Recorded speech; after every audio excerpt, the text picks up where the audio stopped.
Hey everyone! Thanks for stopping by the Standards Weekly Check-In. I'm Colin. Behind the camera we got Heavy Metal Dylan. What's up? Today we're going to get into some staff picks, flip through some new arrivals and recently priced records. As always, if you see anything you like, you can hit the DMs, give the shop a ring, or just cruise by. We're open 11 to 8, 7 days a week. We got a lot of a big chunk of Mystic Records stuff this time around. So if you like that brand of punk rock music, you just stay around. Well, speaking of punk rock music, I'll lead here. We got the Poison Girls, probably the exact opposite of any band with a skateboard. Think anyone in Poison Girls skated? Probably not. I would hope not. This record's so good. This band is so good. This band is good, but this record is, I think, my favorite stuff from them. Almost. That's your favorite record? Yeah, it's so weird. It's so fucked. It's so good. I get it. Chippequiddick Bridge is really good, that record. Mm-hmm. Yeah, now that I'm into the weird records, I kind of prefer the weirder records. I don't think I would have been ready for this as a teenager, but as a 40-year-old man, bangers. And it's fun to play in the shop because I think it makes people really uncomfortable. How so? Because it's weird as shit. This old lady talking about back pain, wanting massages. And what makes someone uncomfortable about that? It's super uncomfortable. It's like, God, please, sing about corpses and Satan and evil stuff. I don't want to hear about contraceptives. That's fair. It is always the funniest and cruelest joke to me that like punk rock kids who are into Crass were like, all right, I guess we got to make ourselves like Poison Girls. Now that I'm middle aged, I'm like, oh wow, yeah, they're really they're talking about my issues. Yeah. I also sore. You're a teenager having to hear about complicated relationships and everything just because they were friends with Crass. It's a tough uphill battle, but I enjoyed it. What are you listening to, brother? Speaking of back pain, we got Daniel Johnson's Chicago 2017, just like a live LP. This time, in the back, kind of tells you everything. He has a band backing him, so the songs are a little different. It's not like him on piano or acoustic. So he really looks like this. Yeah, that photograph? Yeah, that's like a real photo that they took. It's like kind of gnarly. But no, all the song arrangements are way different. It's just like every song that you possibly like from him. Yeah. Just being done. Does that make people uncomfortable when you play it around? I think so. I think it's like, because his voice is so like, he's old at that point. Right. So he's like not as high pitched. He sounds more in pain, if anything. Yeah. So it's like, if anyone's really paying attention, they're like, what is he listening to? Some like guy in pain singing with like weird lyrics. I think we'd be more successful as a business if we didn't actively try to alienate people playing with strange music. I think about it all the time.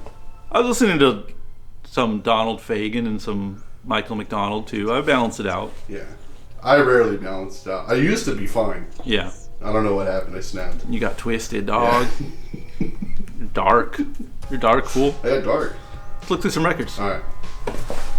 So you saw Down recently? Saw Down. Your favorite band? Yeah, I saw Down. They're my new favorite band. I saw... What minor band played with them? Oh, there were no small bands. No small potatoes in this bill. Got Down. Down, huge letters up top. Yeah. Below a bath, and then in parentheses from Immortal. Yeah. I missed Cro-Mag, sadly, but probably for the best at the same time. Yeah, I think you're okay on that one. And then on top of Down, in bigger letters, and Skull, Danzig. I saw Danzig. Uncle Phil and Uncle Glenn, under one roof. Yeah. You think those guys have conversations?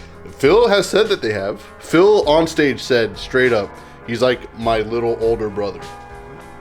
Told me lots of words of wisdoms or something like that. Dude, those guys gotta have such sick conversations. I want to be in that room. Yeah, right? Danzig's trying to talk about like rockabilly stuff. And Phil's like, it's the soul, brother. It's about the blues. The blues. I don't really listen to that stuff. Yeah, somehow both of them out of breath. They haven't even been on stage yet. Yeah, it's a husky breath duo. And like, I feel like, I don't know, kind of caring about punk, kind of. Yeah. Maybe that's their common bond. Yeah. Danzig, I gotta put you onto this band, The Meters. I don't listen to that. What do you know about Jerry Lee Lewis? Boogie Woogie. You think he's like trying to put people onto that? Yeah. This is the first punk rock. And he plays like Great Balls of Fire for him. oh man, this is heavy. This has to be the heaviest thing I've ever heard. Dime would like this one. Brings up Dime. Danzig possibly doesn't know who that is. I'm not familiar with them. Two smart people, though. We can both agree. Again, I wish I was in that room. I wish I was like a stagehand, just to see like what's going on in between the shows, the sets. Those are two talents. How was the Danzig set though? What did my man play? I haven't seen him in so long. He was good. Yeah. I would say he probably had 2 songs where I was just like, all right, the song from Hangover 2. So weird. And like a later song, but I forget. Yeah. It was like later in the set, so I was kind of like, all right. But it was perfect set, like a set list wise. Yeah. Like all the songs from 1, 2, and 3. He's just getting them all out of the way. It felt. I have such a fondness of 4. I feel like 4 is very slept on. There's like a weird divide in the Danzig camps. Some people are 4 people, some people are not. Yeah. It's the OG lineup. To me, I say 4 is game on. When I was really into it, man, I was trying so hard. I got into like Black Acid Devil and 7. I don't even think those records are like streaming. Like he would just rather you not know about them, I guess. Yeah. Or it's just like, buy the CD, idiot. But from my website. Just log on to Danzig, log into the 7th house /shop, select CD, $15.99. Pre-shipping. I'm running low. Yeah, I don't know why. Well, I know why he doesn't stream them because I don't think anyone wants to hear them. But the Sam Hain legacy, also just a big old quagmire. Those are all out of print. Mm-hmm. I know it's like the snob thing to say, but those are the best. No Misfits? It's not. No, it's all. Just 77 to 94. Uh-huh. One of the greatest catalogs of any man alive. I can make fun of them all I want, but that catalog speaks for itself. It's world renowned. Very, very, very few bad tracks in that whole catalog, but I'm licking the cream of the Oreo sandwich right in the middle. That's Sam Hain. But that's just personal taste, I guess. It's all 10s though. Would you want to see a band like Down before you saw David? No. Why not? Viewer questions. This is the part of the vid where we answer questions from last week's YouTube comment section. This time around we don't have a question so much as a shout out from Analog33, who says, I do not know how to say this streaming service. Cubos? That's how I'm going to say it. Quibas. Quibos? Quibos. Apparently they have, that's like the audiophile streaming service. I know that because I looked it up on Google.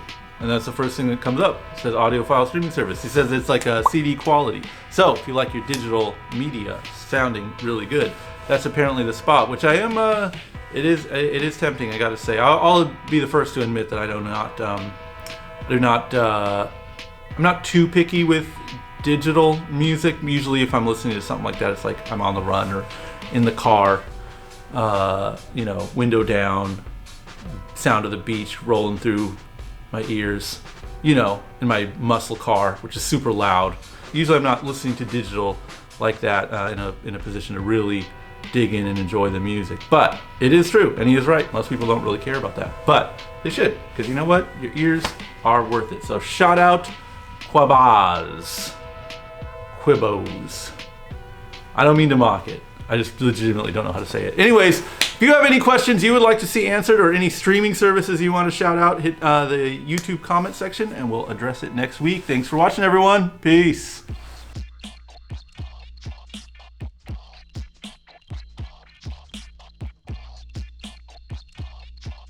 Yeah, it's so weird. It's so fucked. It's so good.